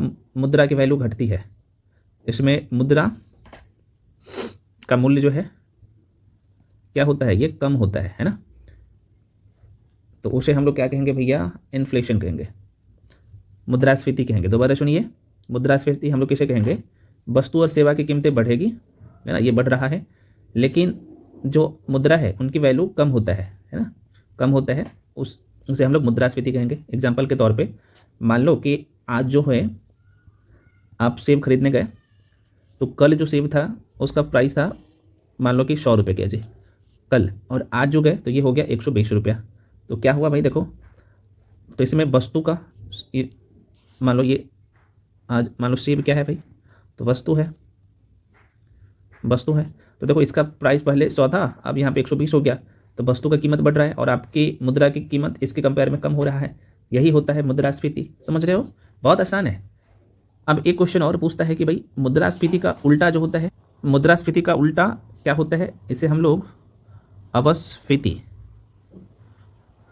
फीति या अपस्फीति भी बोलते हैं, अपस्फीति भी। आप इंग्लिश से ध्यान रख लो, इसका नाम है डिफ्लेशन, डिफ्लेशन। इसमें क्या होगा भाई? डिफ्लेशन में जस्ट इसका उल्टा होगा। तो इसमें वस्तु का कीमत घटेगा भाई, वस्तु सस्ता होगा। मान लो वस्तु की कीमत मतलब कि जो सेब का कीमत था 120 या 100, तो कम होकर 80 रुपया में आ जाएगा, तो कीमत बढ़ेगी और मुद्रा की वैल्यू यहाँ पे बढ़ेगा, है ना, समझ रहे हो ना। तो डिफ्लेशन में सामान की बहुत जो है वस्तु की कीमत घटता है और मुद्रा स्ट्रांग रहता है। लेकिन इन्फ्लेशन में क्या होता है? वस्तु की कीमत कम होता है और वस्तु की कीमत बढ़ता है, वस्तु की कीमत बढ़ता है किसमें? इन्फ्लेशन में, और मुद्रा की वैल्यू कम होता है। डिफ्लेशन में जस्ट उसका उल्टा, वस्तु की कीमत कम होता है और मुद्रा की वैल्यू यहाँ पे बढ़ जाता है। समझ में आ गया? इन्फ्लेशन और डिफ्लेशन बहुत पूछता है, मुद्रास्फीति है ना और अवस्फीति दोनों पूछता है पेपर में, माइंड में रखिएगा। अब आइए देखते हैं कि क्वेश्चन आपसे क्या पूछा है। क्वेश्चन पूछा है मेरे भाई यहाँ पे कि गिफिन वस्तु के बारे में निम्नलिखित में कौन सा कथन सही है। अब यहाँ पे एक शब्द आपको दिखेगा गिफिन, ये क्या है भाई? गिफिन एक अर्थशास्त्री थे, इन्होंने जो थ्योरी दिया था तो उनके नाम पे ही रख दिया गिफिन वस्तु, ठीक है ना। तो गिफिन वस्तु के बारे में निम्नलिखित में से कौन सा कथन सही है? पहले आंसर बता देता हूँ, उसके बाद में गिफिन वस्तु होता क्या है मैं आपको समझा देता हूँ। देखो भाई, गिफिन वस्तु, अगर मांग का नियम आपने पढ़ा होगा, कितने लोग मांग का नियम पढ़े हो? तो मांग के जो नियम है ना इकोनॉमी में, नियम का उल्टा होता है। अमूमन क्या होता है, अगर वस्तु की कीमत घटेगा, है ना, वस्तु की कीमत कम होगा, तो हम लोग सामान जो है ज़्यादा खरीदेंगे, सामान ज़्यादा खरीदेंगे, सामान को ज़्यादा खरीदेंगे अगर वस्तु की कीमत कम होता है। लेकिन ये गिफिन में जस्ट इसका उल्टा होता है। इसमें क्या होता है, सामान का कीमत जब बढ़ता है ना, वस्तु की कीमत बढ़ता है, यहाँ पे लिख देता हूँ, वस्तु की कीमत बढ़ता है तो हम लोग सामान भी ज़्यादा खरीदते हैं। ये बढ़ता है तो सामान भी हम लोग क्या करते हैं, ज़्यादा खरीदते हैं। यहाँ पे कीमत बढ़ने पर मांग बढ़ जाती है। तो मांग के नियम का जस्ट उल्टा है। मांग के नियम में क्या है, दोबारा सुनिए, वस्तु की कीमत घटता है तो सामान हम लोग वस्तु को ज़्यादा खरीदते हैं। ऐसे सोचिए, वस्तु की कीमत घटेगा तो उसको ज़्यादा खरीदेंगे। लेकिन गिफिन के नियम में हम लोग क्या करते हैं, इनके अनुसार वस्तु की कीमत बढ़ने पर, देख लो कीमत बढ़ रहा है, मान लो कि सपोज दैट बाजरा पहले 50 रुपये किलो था, अब 100 रुपये किलो हो गया। तो मान लो पहले हम जो है 1 kg खरीदते थे, तो अब यहाँ पे 2 kg खरीद लेंगे बाजरा। समझ रहे हो ना, वस्तु की कीमत बढ़ रहा है तो हम क्या कर रहे हैं, मांग भी बढ़ रहा है, लोग इसे ज़्यादा खरीद रहे हैं। अच्छा, ऐसा सिर्फ गिफिन वस्तु के मामले में ऐसा होता है, ध्यान रखिएगा। आमतौर पर देखा जाए तो अगर कीमत बढ़ता है ना, किसी वस्तु का कीमत बढ़ता है तो हम लोग सामान कम खरीदते हैं ना, मांग के नियम ये कहता है। लेकिन गिफिन वस्तु के नियम जस्ट इसका उल्टा है ना। उल्टा इसलिए है, जब महंगाई बढ़ता है तो लोगों के पास उतने ज़्यादा पैसा नहीं रहता है कि भाई वो महंगी चीज़ें खरीदें, तो वो सस्ती चीज़ों को खरीदने में आ जाता है ना। और एक कारण होता है कि कीमत बढ़ने पर भी मांग बढ़ जाता है। अब मुझे पता है कुछ लोग बोलेंगे सर हमें पल्ले पड़े नहीं, मुझे पता है, और नहीं पड़ा है तो हम हैं आपके साथ। मैं बता देता, देखो मान लो कि यहाँ पे एक बिस्किट है, उसका प्राइस है 10 रुपया, ठीक है। जब महंगाई बढ़ेगा तो इसका यहाँ पे मान लो कि 50 रुपया हो जाएगा। तो गिफिन वस्तु के नियम या फिर गिफिन के नियम ये कहते हैं कि चूंकि जब महंगाई बढ़ जाएगा तो आपके पास पैसे होंगे नहीं, तो ये जो 10 रुपये वाली चीज़ें है वो 50 रुपया में दे रहा है, तो आप उसी को ज़्यादा खरीदेंगे। क्योंकि बाकी चीज़ जो 100 रुपया का था या 50 रुपया का था, जस्ट उसका वो भी महंगा हो गया होगा, तो आपके पास उतने पैसे होंगे नहीं जो महंगी चीज़ खरीद पाएंगे। तो ये जो पहले सस्ती चीज़ें था, आप इसे ज़्यादा खरीदना पसंद करेंगे। समझ में आ गया, बहुत आसान है। और ये जो नियम दिया था ना, चूँकि एक अर्थशास्त्री थे, इसका नाम था सर रॉबर्ट गिफिन, उसके नाम पर ही जो है ये नाम रखा गया है। तो आप समझ लीजिए चीज़ों को, बहुत आसान है। और देखो ये दरोगा के पेपर में अभी एक्साइज इंस्पेक्टर का एग्जाम हुआ था ना, उसमें प्रश्न पूछ लिया गया था 18/5/2025 को। तो गिफिन वस्तु समझ लिया ना, समान मांग के नियम जो हम लोग पढ़ते हैं ना, कि मांग के नियम जो पढ़ते हैं ना, जस्ट उसका उल्टा है। उल्टा क्यों है आपने देख लिया। अगला प्रश्न है कि निम्न में से किस कारण मांग, नहीं एक मिनट जस्ट वेट, हाँ, क्वेश्चन है कि निम्न में से किस कारक, ये कारक है, कारक से मांगी गई मात्रा में वृद्धि व कमी होगी। तो जाहिर सी बात है कीमत में परिवर्तन होगा, तो जाहिर सी बात है होगा, बेसिक सा क्वेश्चन था ये, दरोगा के पेपर में प्रश्न पूछ लिया गया था। अगला क्वेश्चन है, उसमें कुछ था ही नहीं समझाने वाला, इसलिए आगे बढ़ाऊँ। अगला प्रश्न है, पूर्ति के नियम के अनुसार एक वस्तु की कीमत एवं उसकी पूर्ति मात्रा के मध्य संबंध होता है। दोबारा सुन लीजिए, एक बार रिपीट कर दे रहा हूँ। पूर्ति के नियम के अनुसार, ये पूर्ति के नियम के अनुसार, अभी मैं बताऊंगा पूर्ति के नियम कौन दिया था। एक वस्तु की कीमत एवं उसकी पूर्ति मात्रा के मध्य संबंध होता है। अब देखो भाई, पूर्ति का नियम कहता है कि जब किसी वस्तु की कीमत, एक मिनट रुको, यहाँ पे लिख के समझा देता हूँ, ये बहुत ही महत्वपूर्ण टॉपिक है। जब वस्तु की कीमत क्या हो रहा है भाई, कीमत बढ़ रहा है ना, ये एरो का ऊपर की तरफ का मतलब होगा कि वस्तु की कीमत बढ़ रहा है, तो बढ़ती है, तो उसकी पूर्ति भी, इसकी पूर्ति भी क्या करता है भाई, बढ़ जाती है, क्योंकि उत्पादकों को ज़्यादा फायदा होता है ना। और जब कीमत कम हो जाती है तो पूर्ति कम हो जाती है। अगर कीमत कम होगा तो जाहिर सी बात है, जो इसे बनाने वाली, मान लो कि आइसक्रीम बनाने वाली कंपनी है, आइसक्रीम ये कंपनी बना रही है, तो अभी जो है कीमत जो बढ़ा, तो मान लो कि ये आइसक्रीम 10 रुपया में कीमत बढ़ रहा है, मैं थोड़ा सा बता दूँ, कीमत ये बढ़ रहा है, तो ये 50 रुपया में बिक रहा है ना। तो ये कंपनियाँ क्या करेगी भाई, ज़्यादा आइसक्रीम बनाएगी। यही कीमत अगर 10 से यहाँ पे मान लो कि 30 हो जाएगा, तो क्या करेगी कंपनी, ये कीमत कम हो जाएगा तो ये बनाना भी कम कर देगा, है ना। यही कह रहा है, बहुत आसान शब्द है। हाँ, सब थोड़ा सा जटिल जरूर है, लेकिन आपने समझ लिया भी तो ये आपके लिए आसान लगेगा, ठीक है। तो सीधे तौर पर बोल सकते हो कि भाई पूर्ति के नियम के अनुसार जब किसी वस्तु की कीमत बढ़ती है तो उसकी पूर्ति भी बढ़ जाती है। मतलब कि कोई आइसक्रीम बनाने वाली कंपनी है, मैं एग्जांपल ले रहा हूँ, तो आइसक्रीम महंगा होता है तो वो कंपनी क्या करेगी, वो ज़्यादा से ज़्यादा आइसक्रीम बनाएगी, ताकि क्या करेगा, उन्हें ज़्यादा फायदा हो सके। लेकिन वही आइसक्रीम का रेट कम होता है तो कंपनी कम आइसक्रीम बनाना शुरू करेगी, क्योंकि उन्हें फ़ायदा नहीं हो रहा है।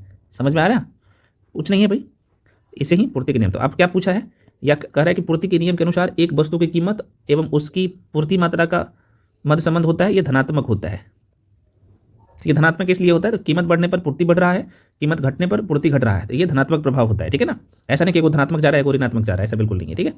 चलो आगे बढ़ जाते हैं। अगला प्रश्न है, कोर मतलब कि 4 भाग, मुद्रास्फीति किस मुद्रास्फीति का माप है। कोर मुद्रास्फीति क्या बोल रहा है भाई, कोर मुद्रास्फीति किस मुद्रास्फीति का माप है। अब यहाँ पे आपके मन में आएगा सर ये कोर मुद्रास्फीति आखिर होता क्या है। देखो भाई, कुछ ऐसी वस्तुएं होता है ना जिसे इस कैटेगरी से हटा दिया जाता है। जैसे आप देखेंगे तो पेट्रोल की, डीजल की कीमत ये कभी बढ़ता है पर डे, कभी बढ़ेगा कभी घटेगा, तो कोर मुद्रास्फीति से उसे हटा दिया गया है ना। तो आप अब आंसर तक पहुंच जाओगे। तो आप कहिएगा जो उन मदों को वर्जित करता है जो अस्थिर कीमत स्थितियों का सामना जो है करती है, विशेष रूप से खाद्य पदार्थ तथा ऊर्जा। तो अगला क्वेश्चन है, यदि सरकार कीमत सीलिंग निर्धारित करती है जो समय कीमत से अधिक है तो क्या होगा? ऑप्शन यहाँ पे देख लो मेरे भाई, यहाँ पे है।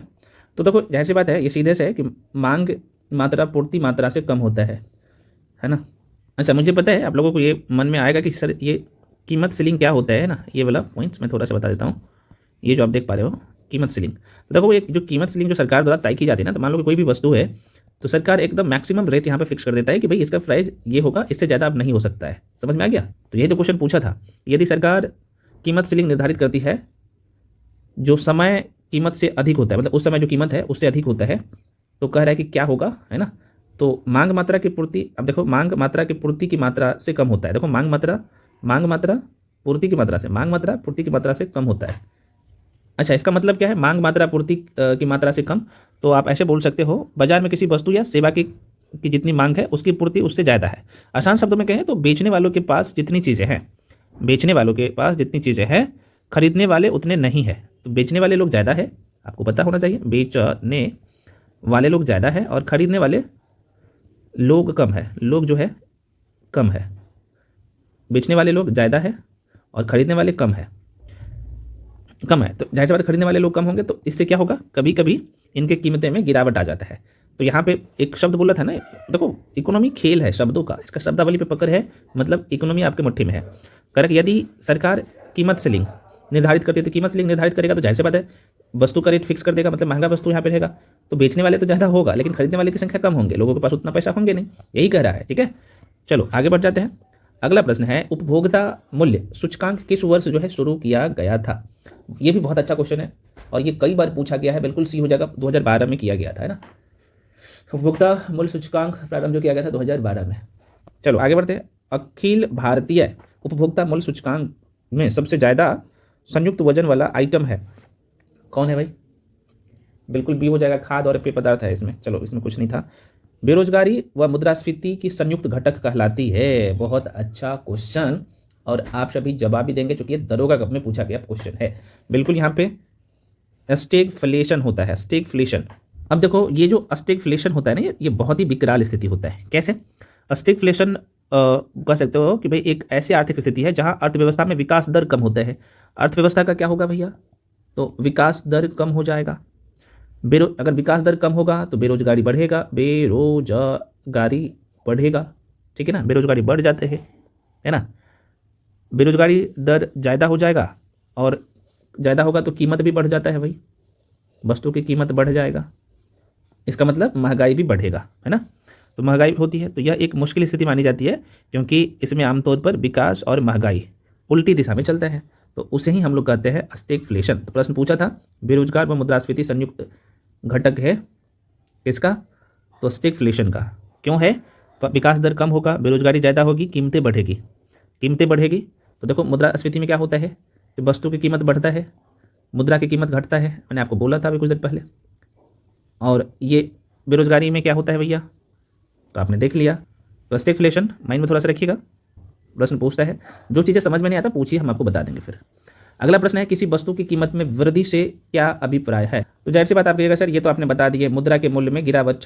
अगर किसी वस्तु की कीमत में वृद्धि, मतलब कि कोई वस्तु का कीमत बढ़ रहा है, मान लो कि ये पेन है और इसकी कीमत बढ़ रहा है, मान लो मोमबत्ती है ये, इसकी कीमत बढ़ रहा है, तो मुद्रा इसके कंपेयर में कम आएगा, तो मुद्रा के मूल्य में कमी होगा। ये किसका उदाहरण है? इन्फ्लेशन का उदाहरण है। और वस्तु के मूल्य में वृद्धि, देखो भाई यही तो है आंसर।